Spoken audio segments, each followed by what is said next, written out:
everyone. So first off, I want to start by saying a huge thank you to Kaza for inviting me on. They've launched the English Heritage and Cultural Entertainment page to talk about their Heritage and Culture Trail. And I'm super happy to be a part of it, super psyched. I've never done a Facebook Live, so I'm kind of stoked about being able to paint and have you guys watch. So I really just want to kind of talk about, obviously, Kaza's program as well, but I'll introduce myself and kind of, if you're not familiar with Tipsy Canoe, and talk about the process as well. So my name is Caitlyn. I started Tipsy Canoe in 2016. It was kind of an accident. I call it an accidental business all the time. And I usually do geometrics on paddles, and in the last maybe year or so I've started working on axes as well. It's completely local, so all the paddles are handmade by a woodworker in Norrichman. His name is Larry Brash. We started, I think, with maybe 2 or 3 paddle styles and sizes, and I think we're up to 8 or 9. He does custom work for me, and he's absolutely great. He's amazing. All the paddles are made from cedar and maple. This paddle in particular is a 57-inch, so typically it's usually what I recommend for women if it's going to be used in the canoe. It's a little bit shorter, it's got a wider blade, it really lets you kind of get some power in the boat. The design everybody voted for was this little beauty. So the colors on the design were a royal blue, a navy blue, and a black. This paddle in particular, the stain, I usually use a walnut stain, and it came out super dark. It came out almost like a black, almost like an espresso colored stain. So I'm forgoing the black because I think it'll look a little bit washed out, and using instead a neutral gray and a navy and a royal blue. If you guys have any questions or anything while I'm going, please don't be afraid to ask. I'll keep my eye on the little comment section, and if you've got questions or comments, I'd love to answer anything and kind of give you a little look at what I do.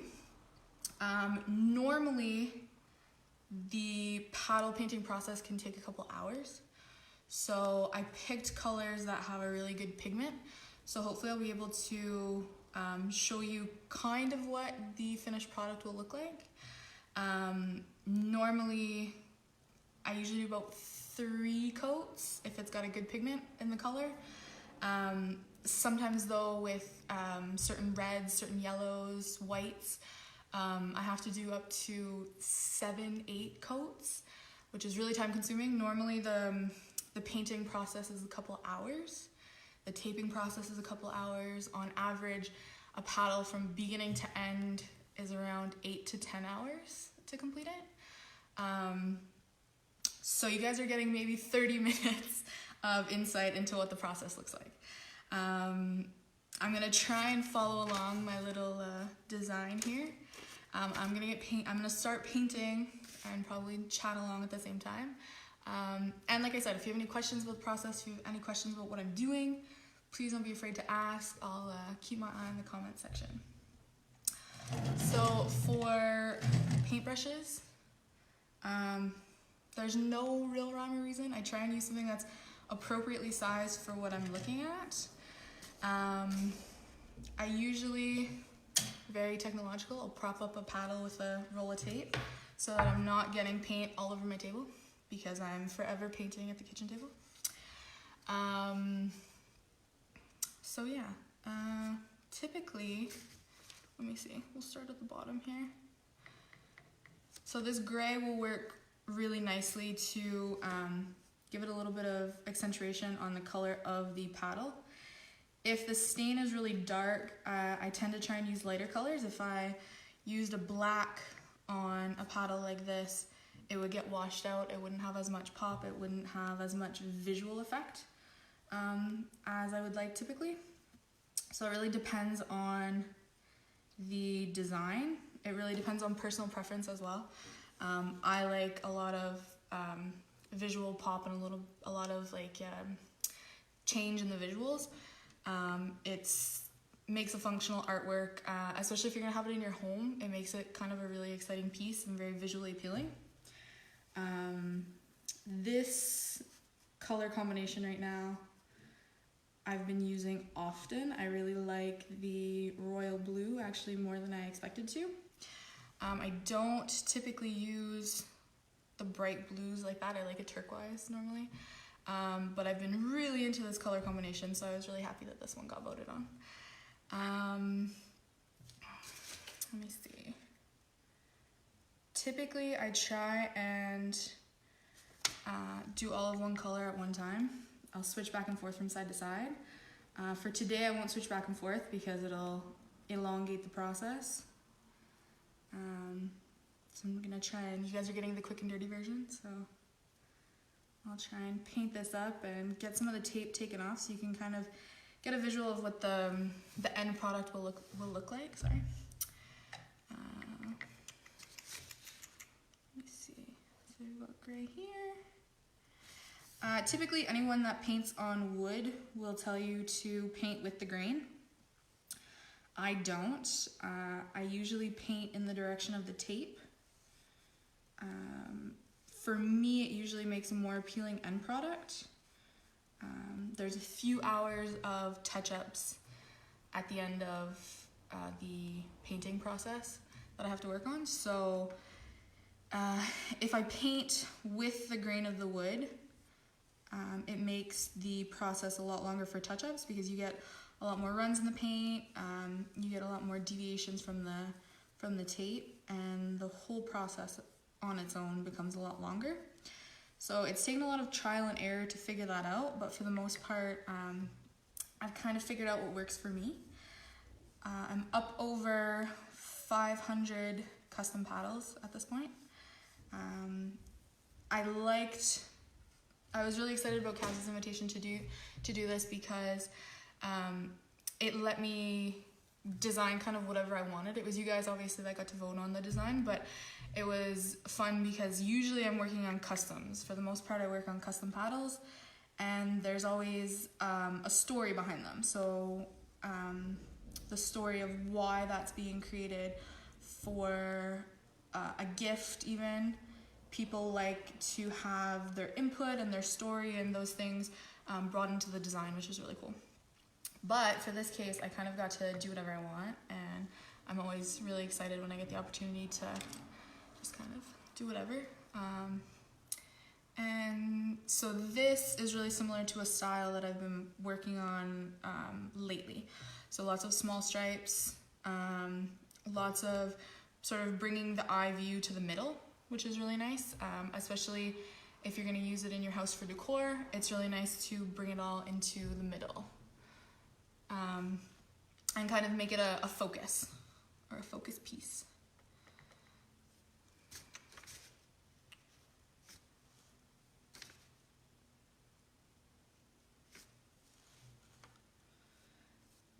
So for anyone wondering, the paint I'm using is an acrylic, but it's a specialty acrylic. It's a high viscosity acrylic, so it has a high pigment, and it also it has almost like a plastic content to it. So when you're using it in the water, it makes it a little bit stronger, and it holds its color and its paint better. So again, that was something that I came to with a lot of trial and error. Types of paint are really important. There are people out there who paint paddles who use spray paint, which is, I think, really cool. But for me, it takes away a lot of the value of the whole process in itself. I pride myself on the fact that every one of my paddles has a backstory to it, and it's really, there's a purpose to each one. And when all the paddles are made by hand, when they're painted by hand, there's really, I think, a value in that. So I've completely kind of leered away from doing spray paint. I've tried it, I just didn't like it in general. The colors nice and vibrant, but you're limited, and overall it's just the connection's very different. Your backstory is very different to working with it. So Wendy's asking, have you kept track of all the designs that you've created? I have. So for most custom designs, I'll do sketches. So I have a big kind of catalog of all of these sketches, and I'll mark off which were used, which weren't used, and usually who ended up ordering them for customs. For paddles that I've made just to sell, it's been harder to keep track of them because who they end up with, it's just harder to keep track of, right? We have tourists in the area, we have locals. So when I'm just making them for the sake of making them, I like to take pictures of them. So I try and take pictures of every one that I've done. Because we're in quarantine right now, I actually have spent some time going through my pictures, and there are hundreds of pictures of paddles that I've done. And so the only thing that I've struggled a lot with is I like to name all of the paddles. And so I have all the names used, and I have all the paddles used and made, but I can't necessarily, there's a couple that I've lost track of, but I'm up over 500, so I've done a pretty good job of maintaining and keeping track of them all.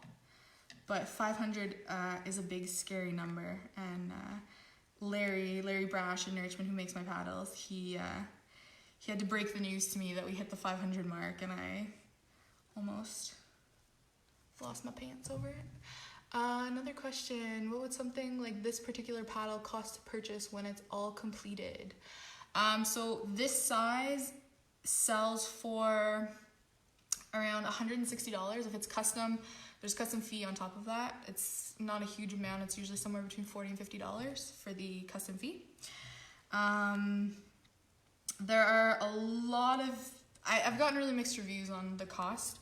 So a lot of people I don't think realize that the paddles take anywhere up to 10 hours to complete. So I've had people comment like, well, I can do that, or like, oh my God, that's really expensive. But the reality is oftentimes I'm not even making minimum wage. I'm making less than minimum wage on these. At the end of the day, it's mostly for genuine enjoyment that I end up doing them. And so it's been a lot of fun, but it's a little bit of a downer when people kind of try and downgrade your work and your art. But people are always super understanding when they realize the amount of time that goes into them, the amount of thought and like the whole process really that is involved. So yeah.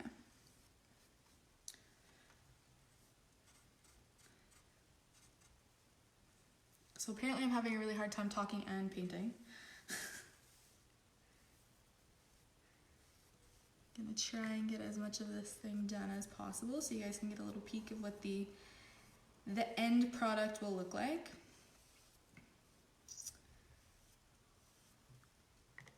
I have people often ask, people are often appalled at the idea that that people use these paddles, and so something that I've really tried to press upon people is that my intention was to build a functional artwork. And part of that functional artwork, actually, to be honest, when I started, I was super against people using the paddles as artwork, because to me they were a tool and they were something to be used. And I grew up, both my parents work on the river, and I grew up kind of with a lot of river culture. And so to me, I was like, this is functional artwork, this is functional. So it was a little bit of a mind game at first to kind of accept that for a lot of people this was artwork, and I kind of had to wrap my head around the fact that I wasn't creating a pretty looking paddle, I was creating for a lot of people artwork. And for me it was accepting that title of being an artist, which I struggled a lot with. Art isn't my day-to-day, it's not my full-time job, I'm a teacher, so it was a long time. It was a process before I was willing to kind of accept that title and accept also that I wasn't asking to give away these pieces, that I was asking and putting a price tag on things. And I see somebody commented earlier, you know, it's not supposed to be free, but it's very much an internal struggle, I think, when you're an artist. Thank you, Jennifer, for saying that they are beautiful. They're a lot of work, but they're a lot of fun. Oh, my mom asked, do I only have one size? No, Mom. We have 8 or 9 sizes. The most typical sizes to use are a 62 inch, which is a typical sort of, it's got a beaver tail shape, and it's a user paddle, so it's got a little bit more length to it, and it's sort of the average paddle. It's something that I usually recommend if people are buying a paddle as a gift. That's what I recommend usually to most people. The second most popular is this size. This is a 57. I really like the 57 inch because it has some extra width to it on the blade, and for designing I can really kind of compile a lot of colors and a lot of big design onto this particular size, whereas the others tend to have more length, so it's a more narrow design. So this is a really good size. This is probably my preferred to paint on. And Larry, who's amazing, he does kayak paddles. I haven't done a ton of kayak paddles, but he does kayak paddles, adult size kayak paddles, kid size. We have cute little 24-inch ones that are for decor. We have a 36 that's a really nice kid size. Those often get bought for nurseries or decoration, but I've had a couple little ones use them in canoes and stuff, and it's really cute to see. It's really exciting to see them a part of that river culture at such a young age, and sort of getting outside and getting that experience and experiencing that with their family, so it's really fun. But this is, yeah, one of the most popular sizes for sure. It's a really nice size because if you're using it, it's just a great paddle to use, but also for design, it really, people often ask for something that will kind of fit what they want to keep it as decor, but then also to use it. So people will do both, and this is definitely my preferred size because you get a lot of design, but a lot of really good use as well. Wendy asks, what's your favorite backstory about a paddle design or gift? Ooh, that's a good one. Let me think. Actually, I had a family friend last year ask me to work on a set for her brother and his 2 kids, and it was really nice because it wasn't so much a style. I got a couple colors for ideas, but it was really based on their personalities, which was really fun to do. So she gave me information like, this is this kid's personality. He's really into this kind of music. He does this. These are his hobbies. But the design was completely up to me. So it was really fun to kind of take these broad ideas and put them into an abstract design. And it was great because I also got to work on 3 paddles together.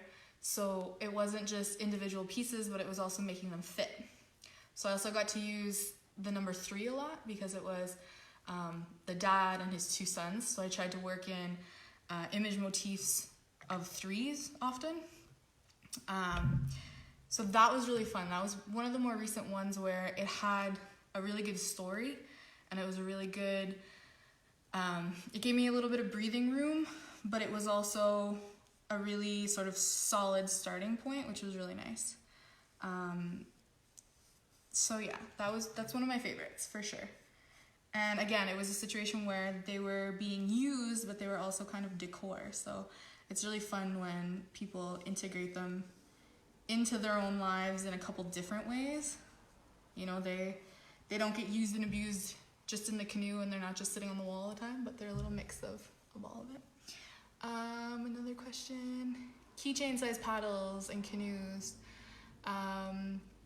Yeah, so that was something I started it wasn't really my intent to start working on keychains. I'd had a couple people kind of ask and say, you know, we really like what you're doing, but we're not necessarily paddlers or we're not canoers. You know, do you have something smaller that we can kind of support you with, or something that we don't really need to make such a huge investment or invest in something that's not necessarily something that's really a part of their life. So the keychains came about as kind of a little way so that people could have a little memento and people could support Tipsy Canoe, but also have a little piece of that without sort of investing in a huge art piece or something that they didn't really feel like fit them or their personality. So yeah, that's how they were born. And because all of my designs are one of a kind, that's what we try to do with the keychains as well. The keychains I don't keep track of as well as the actual paddles, so there might be two people out there with the same designs on their keychains. But for the most part, I try and use really different colors. I try and use really different designs. They're only maybe about 4 inches long, so you're really limited on what you can do on that really small space. So it's a lot of abstract stuff, but it's really fun. Do you do designs like a maple leaf and similar images? I do. So I started a couple years ago, I started the Canada collection, and I worked on my first set. I think had 6 or 8, and they were all Canadian themed, specifically to like the classic Canadian flag version. So even though all of my designs are based on very like Canadian small town stories, there's always a backstory there. The Canada ones were really for the people who kind of wanted a pretty straight up version of the classic white and red Canadian flag. So I try and integrate the maple leaf into the classic color scheme. And I have, if you go on my website, on my lookbook, I have quite a few of the ones that I've done in the past. So it's the Canada ones are a little bit of a challenge because you have your classic red and white and you have the maple leaf, but I'm always having to try and create something new with those same 2 sort of core pieces. Your clothing line is just as fabulous. Thank you. Just update on ordering your products. So right now, because we're all bored at home in quarantine, except for our essential workers, which I thank you, I've been working on updating my website. So right now I use the platform Etsy to sell, and it's been a wonderful process, but I wanted to be a little bit more independent with my selling process. So I'm in the process, I feel like I just use that word a lot, of integrating all my products to be able to be purchased directly from my website. So that includes some clothing that I do also, custom paddles, custom axes, the little stuff, the keychains, and little stuff like that as well. Yeah. So overall, it looks like the gray and the royal blue are setting really nice. I'm gonna use some navy, do a couple coats of that.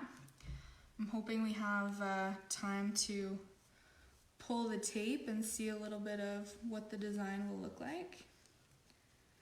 So like I said earlier, the colors that I chose have a really good high pigment. So I'm just having to do a couple coats before I'll get to pull the tape.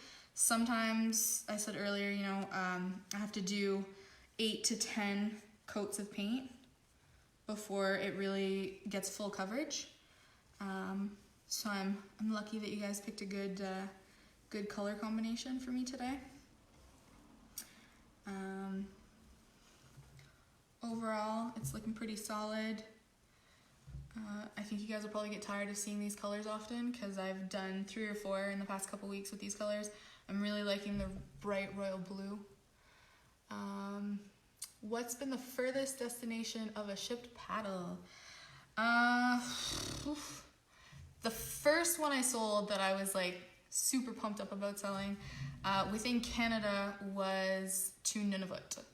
It was one of my first orders, probably one of my first custom orders, and it was by a really great person. She's followed me and followed Tipsy Canoe since then, and it's been really cool. So Nunavut was really exciting, and I actually ended up sending another one there within the past year as well. But I had a couple customs go to France. I had a friend who was working in the Paris markets, and she brought a lot there, and that was really cool. What do you think? Oh, I had a custom request from China a couple years ago, but the shipping costs were totally unattainable. They would have cost more to ship it than to actually purchase the paddle. So that didn't end up going through, but it would have been really cool. Yeah.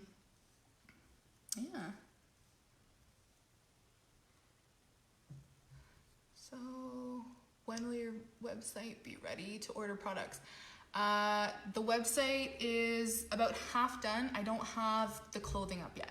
So the custom products, the paddles that I have in stock right now are on there right now. The little stuff is on there as well. The clothing, I'm hoping within about the next week, the clothing that I have in stock. And then depending on kind of what we're looking at for the next month or two, sort of the social situation and everything happening with the quarantine, I might open up custom clothing orders, or I'll start doing bigger sets of specific stock. Any other questions? Yeah. So overall, you guys are seeing the quick and dirty version of painting the paddle. The other side, for anybody who's tuning in a little bit later, that's what we started with. And what we're working with now. I'm hoping I'll be able to pull the tape. I think I should be able to. It looks like it's drying pretty well. Drying pretty quickly, which is nice.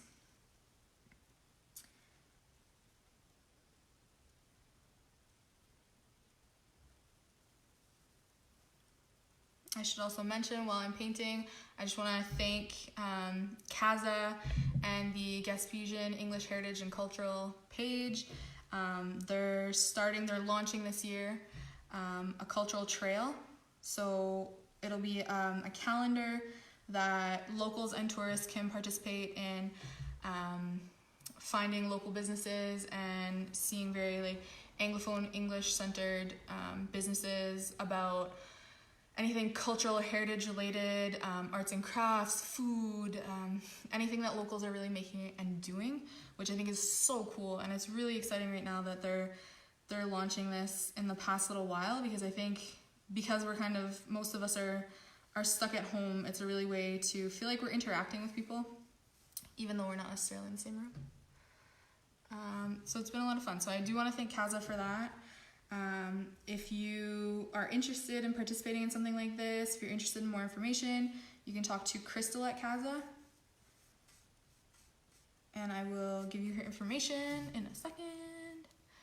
So if you know anybody who'd be interested in participating in something like that, you can contact CASA if you're interested. So you can talk to Crystal at CASA at 418-375-9070, or email Crystal, Krystal, at casa-gaspe.com.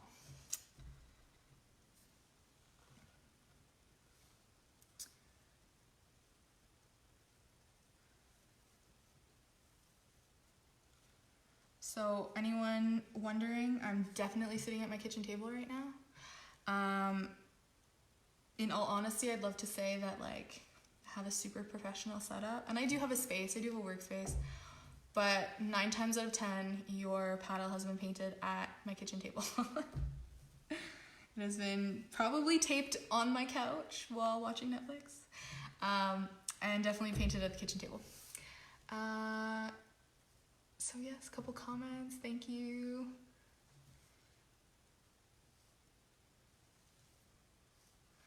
So I think maybe if I can get one more coat on this navy, we'll be good to go. Let me see. So this is the design that I started with. You voted, you saw it already. So I think I'm pretty close. I think I inverted the brighter and the darker. This design in particular brings focus to the middle. It's a nice wide paddle. It's a nice wide set paddle. And the design itself brings everything to the middle. So it tends to be, if I start the design with an X in the middle, I'll usually try and always bring my focus to that.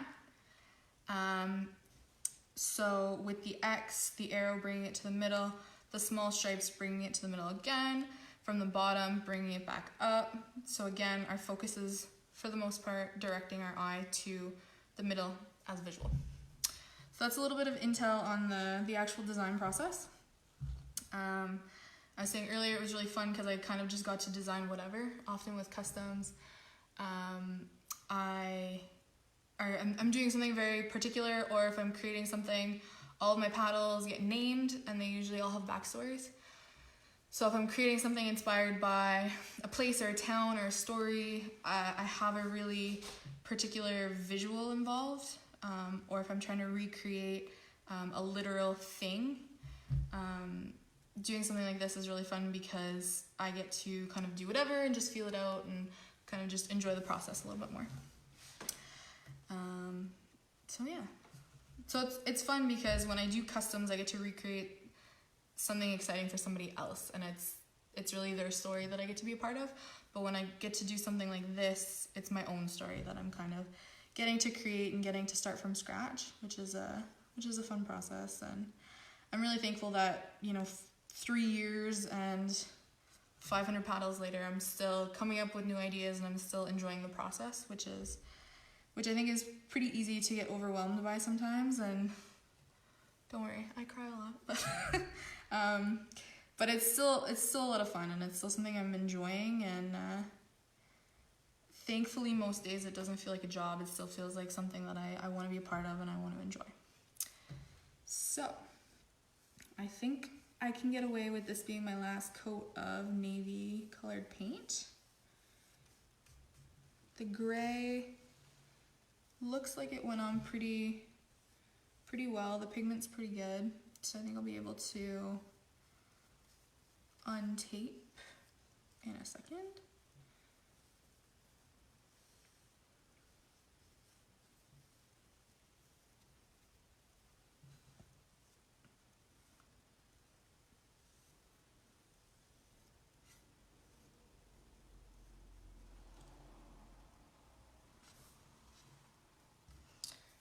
Okay, I lied. I'm gonna do one more coat of gray up top here, and then I will take the tape off.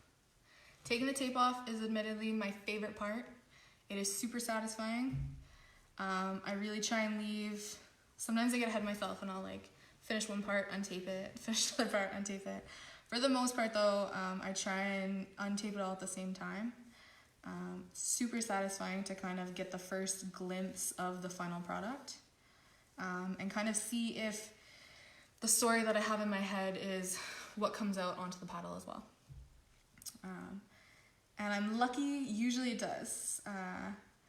Pretty rarely do I finish a paddle that I'm not in love with, and so it's nice to have that process and kind of be reassured by that process throughout it. I try and convince myself not to keep them all. Thankfully, I don't. I do probably have a solid collection of 6 or 7 that over the years I have kept. I have my favorite 1 or 2 that I use in the canoe, but overall, I'm usually pretty good at not convincing myself to keep them all. So I'm going to start pulling the tape, and you guys will get a view of what the end product kind of looks like. So just a reminder, this is what we started with, this design, and this is what it was inspired by, this as well, and I'm gonna pull the tape.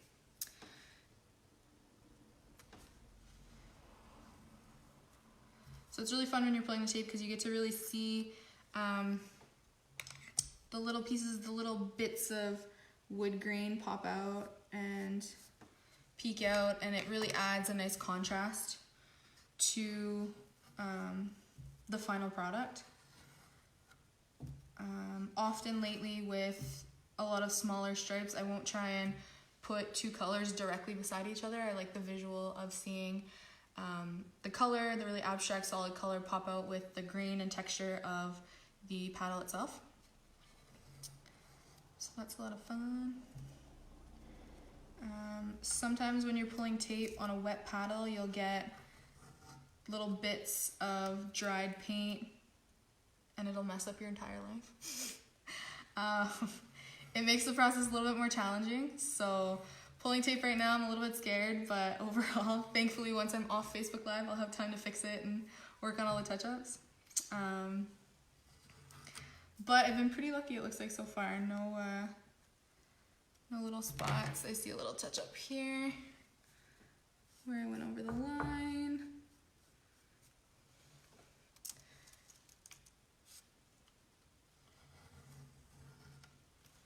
So you can see also the tape from the other side that peeks through. So I overlap it a little bit so that I don't get any, or I get less, I should say, smudging and bleeding through.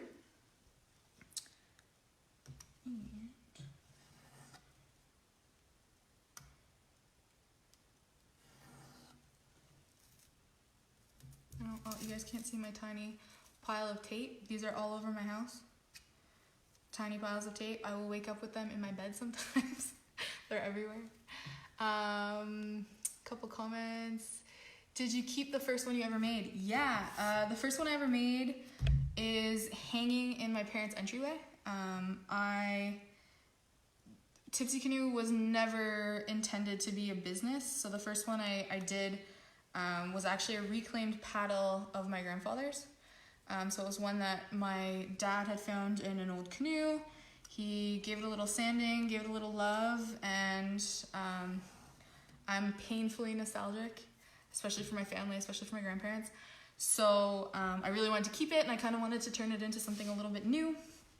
And I look at it now and I'm like, oh my god, it's crooked, and there's so many things that I would love to fix on it, but it's really cool that they have it and that they kept it. So they have the first one, and then actually the second one I did for my sister as well, and again it was an old paddle of I think my dad's, if I'm not mistaken. So any old paddles like that I really like. It's the idea of sort of bringing a new story and joining it with the old story.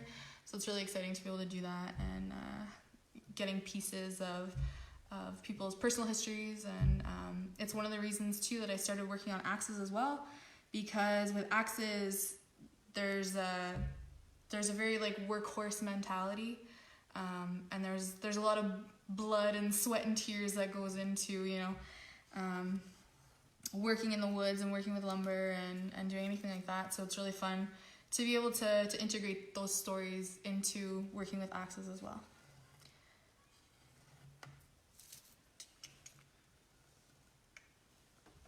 So you can kind of see it coming together. You can see the design a little bit more clearly. Trying to figure out, so what's going to be a challenge now is that when I have the tape pulled from this side, but I still have to tape the other side, not messing up on all these edging and corners where the tape and the paint will meet. So that will be the next challenge. Hopefully it's not a smudge disaster by the time I finish it. But in the meantime, you guys will get to see it come together. I'm using just a little craft knife right now, a little X-Acto knife, so that I'm not struggling and pulling at the tape and grabbing it and smudging paint, especially wet paint. And then it keeps the lines clean, it keeps the colors clean. Except when it doesn't work.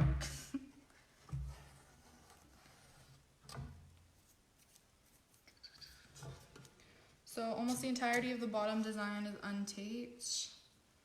I'm gonna pull these last two pieces and we'll get an idea of what the final product will look like. So again, before I'm done, I want to thank Kaza for inviting me. I think it was a really cool idea.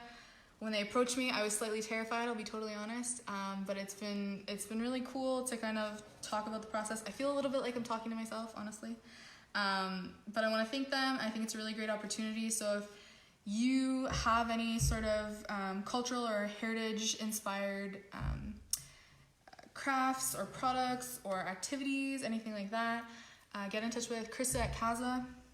Her information is, her email is Crystal, Krystal, at kaza-gaspe.com, or you can give her a call, 418-375-9070. So anything music, food, markets, historic places and activities, arts and crafts, anything like that. If you want to get involved, it's really cool. I think it's a great opportunity, especially for Anglophone Gaspesians. I think it's super great. So here you can kind of see the finished product, a little bit of what that looked like. So we started with this and ended with this. Did you ever think of making paintbrushes from your father's beard? Well, Hank, I'm not sure what the market for beard hair paintbrushes is, but maybe I'll consider it. Maybe we can talk later. Sure he'd be down for that. Also, I don't know what the end product would look like if I was using beard paintbrushes, but I appreciate that.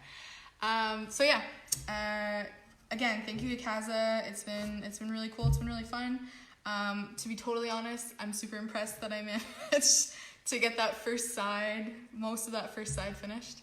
Yeah, let me know what you guys think. Let me know what you think of the color combination if you're sick of it. It's got a really nice dark espresso color on the back, and it'll be up for grabs soon if you're interested. In the meantime, you can check out my website, tipsycanoedesigns.com. Thank you for everybody for watching and tuning in, and I'm gonna say goodbye. Again, if you want to get in touch with Kaza, talk to Crystal at Kaza, 418-375-9070, or Crystal at kaza-gaspe.com. Thank you everybody for tuning in. If you have any more questions or comments, add them, comment, and I'll write you back, answer. Thank you. Have a good day.